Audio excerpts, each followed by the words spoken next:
Bonsoir à toutes, bonsoir à tous, bienvenue sur 8 Mont Blanc. Je suis ravie de vous retrouver pour le dernier journal de la semaine. Nous sommes le vendredi 31 janvier 2025 et voici les titres qui font l'actualité. Nous débuterons cette édition à Valloires où une télécabine vient tout juste d'être inaugurée. Un moyen pour la station de penser à son avenir.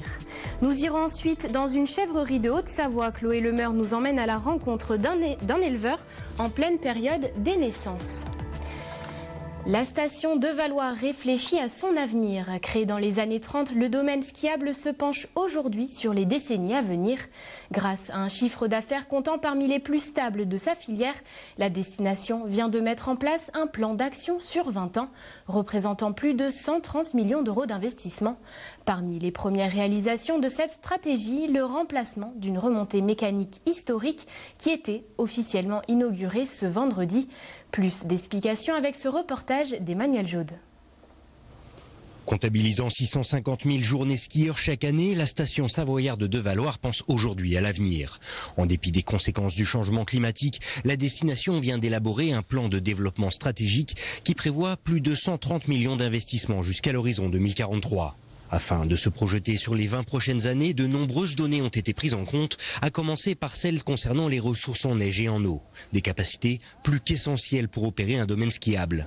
L'étude Climsnow a déterminé qu'au jour d'aujourd'hui, avec 60% du domaine enneigé, on utilise 0,02% de la ressource en eau. On a des prédictions d'enneigement au-dessus de 2000 mètres d'altitude. Et même jusque dans le village, sur ce massif de la Ceta qui est exposé nord, qui sont excellentes. On a 80% du domaine au-dessus de 2000 mètres, donc les perspectives sont bonnes. Néanmoins, on n'est plus du tout dans le tout ski. Le tout ski, c'est fini, même si sans le ski, tout est fini. C'est encore le ski qui finance la mutation. Et donc, on développe progressivement les activités hors ski, le multi-activité et le multi-saison. On est assez avancé en la matière. À Valloires, 25% du chiffre d'affaires à peu près, c'est du hors ski. Dans le but de se préparer aux prochaines décennies, Valloires investit à l'image de sa toute nouvelle remontée, livrée en décembre après 8 mois de travaux. Remplaçant un modèle vieux de plus de 40 ans, la nouvelle version de la télécabine de la Ceta permet aujourd'hui de transporter jusqu'à 2400 personnes par heure, tout en améliorant le confort des usagers et des riverains.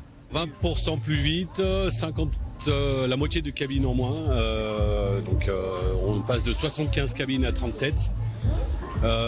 Des cabines 6 places qui ont été remplacées par des 10 places dans lesquelles on rentre avec nos skis qu'on pose au sol. Donc un confort d'embarquement, des aménagements extérieurs qui nous permettent d'accueillir les personnes en situation de handicap et qui facilitent aussi la progression du ski pour les écoles de ski.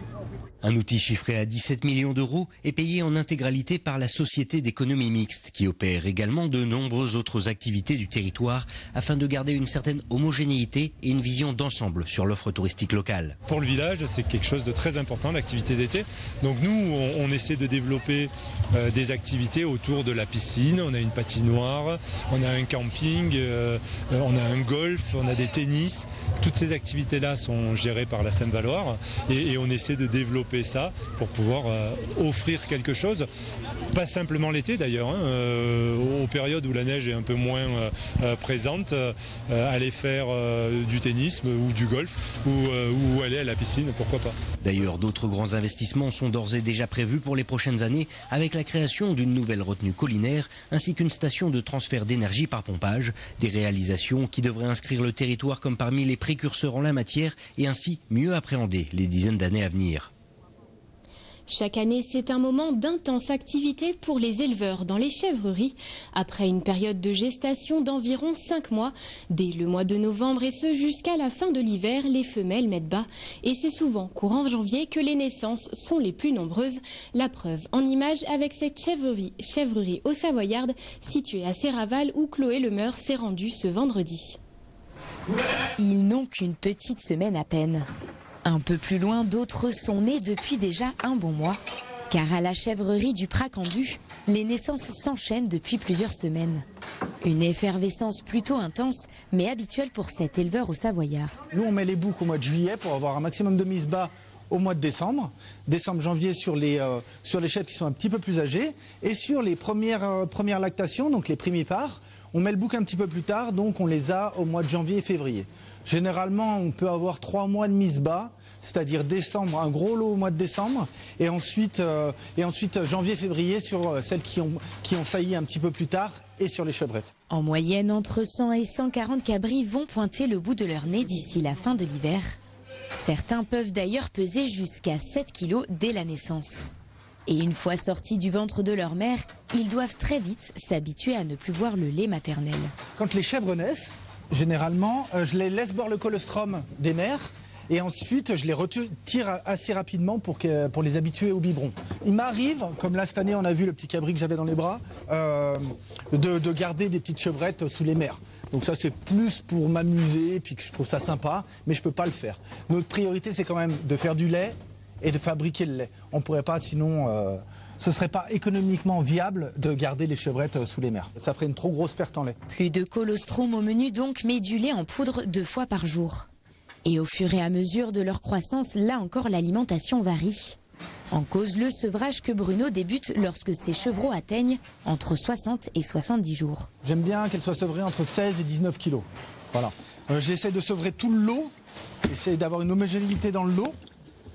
Donc pour faciliter ce sevrage, je commence à peu près à 1 mois et demi à leur mettre un peu de céréales, donc du maïs, et puis à leur mettre un petit peu de foin pour qu'elles commencent à manger de la fibre en fait, et que la transition se fasse plus calmement. Qui dit naissance dit aussi production au ralenti. Après chaque mise bas, Bruno doit en moyenne attendre 8 à 10 jours avant de réutiliser le lait de ses chèvres pour fabriquer ses fromages. Les élèves du lycée agricole de Contamine-sur-Arve ont reçu ce jeudi un cours en plein air. Ils avaient pour mission de créer une haie bocagère dans une exploitation agricole de Juvigny afin de faire de l'ombre aux bovins. Une journée placée sous le signe de l'apprentissage et de la solidarité, comme vous allez le voir dans ce reportage. Pas un seul arbre ne recouvrait ces 6 hectares d'exploitation jusqu'à ce jeudi. Désormais, près de 250 plants forment une haie, tous plantés par des élèves du lycée agricole de Contamine-sur-Arve. Un véritable cours en extérieur qui permet d'apprendre tout en prenant l'air. Celui-là, il va là. Puis après, il y a les 4 là à planter. Moi, j'ai appris pas mal de choses dans la présentation de la ferme aussi par le paysan au début de la journée. Donc voilà, c'est chouette. Et puis du coup, de rencontrer aussi les jeunes de la formation agricole, c'est en plus. Si un jour on veut avoir notre exploitation, pouvoir savoir comment planter nos propres arbres pour faire nos propres haies dans les champs pour nos vaches. Et ça nous apprend aussi la biodiversité du sol et les types d'arbres aussi. Érable, pommier, chêne ou encore charme, au total une petite quinzaine d'essences va composer la future haie. Cette matinée a donc permis à ces élèves en filière paysage et agricole de peaufiner leur savoir en identifiant les différentes espèces. Mais au-delà de l'aspect pédagogique, ils ont également la responsabilité de la bonne croissance de cette clôture végétale. Ils ont la peur de mal faire, mais finalement ils sont encadrés donc, par nos élèves qui sont déjà un petit peu plus âgés et qui ont déjà une certaine dextérité. Et puis c'est pour la pousse dans le temps. Est-ce que le sujet qu'on a planté aujourd'hui va prendre? Est-ce qu'on a pas mal fait? Est-ce que la plantation était bien réalisée? Est-ce que du coup la périodicité du coup avec le froid et les divers éléments va permettre le bon développement des végétaux? Au total, 3 actions comme celle-ci vont être menées cette année. Des projets qui entrent dans le cadre du contrat de territoire des espaces naturels sensibles et qui est donc cofinancé par Annemasse Agglo à hauteur de 8 000 €, mais également par le département et la Chambre d'agriculture. Une aide qui bénéficie donc à 7 agriculteurs de Juvigny. Les financements des plants et en plus du matériel de protection, ce serait plusieurs milliers d'euros, de l'ordre de pas loin de 4 000 €. Moi, je n'ai jamais planté, c'est la première fois que je fais ça. Donc c'est vraiment très positif d'avoir tous ces financements à la fois sur le temps de réflexion et sur l'investissement. L'objectif premier sur cette exploitation était d'apporter de l'ombre aux bovins, mais cette haie va également permettre de favoriser la biodiversité, d'agir comme coupe-vent et de drainer la terre afin de réduire le risque d'inondation. En sport, Alexis Pinturo vient d'annoncer en visioconférence qu'il avait fortement pensé à arrêter sa carrière après sa fracture du plateau tibial au genou droit à Kitzbühel la semaine dernière. Le skieur de Courchevel, triple champion du monde, se laisse néanmoins le temps de la réflexion. Nous l'entendrons dans notre édition de ce lundi. C'est la fin de cette édition. Merci de votre intérêt pour l'actualité sur 8 Mont-Blanc et merci à toute l'équipe pour son travail. De suite, Thierry Paume vous présente la météo. Ce week-end, ne manquez pas les épreuves de Coupe du Monde de ski alpinisme diffusées sur notre antenne. Rendez-vous ce samedi à 10h pour le sprint et dimanche à 10h30 pour le relais mixte. On se quitte avec ces images venues tout droit de Courchevel. La station de Tarentaise accueillait ce jeudi soir une épreuve féminine de la Coupe du Monde de ski alpin avec un slalom disputé en nocturne. Si les Françaises n'ont pas particulièrement brillé, la course a été remportée par la Croate Zrinka Ljutic devant Sarah Hector et Lena Dur. À noter la 10e place de la revenante Michaela Schifrin. Le retour de l'information, c'est ce lundi en présence de Sébastien Germain. En attendant, je vous souhaite un excellent week-end et à bientôt.